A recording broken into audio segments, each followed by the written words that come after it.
గుమ్మ నేను ఆగకపోతున్నవో అలసుగా చూస్తున్నవో నీ సొమ్మేమన్నడిగిన్నా సోకుల పడుతున్నవో సొమ్మ సిల్లిపోతావో నీ ఎంట తిరుగుతున్ననని అలసైపోతున్ననా నువ్వే కావాలనొస్తే నన్నే కాదంటవా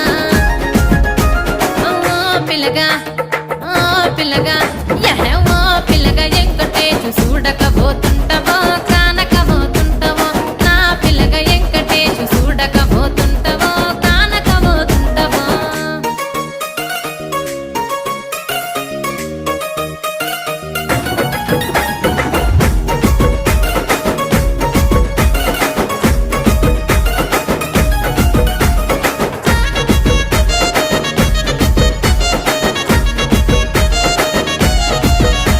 ఓయ్ కండ్లకు కాటుక వెడితే కన్యాకుమారి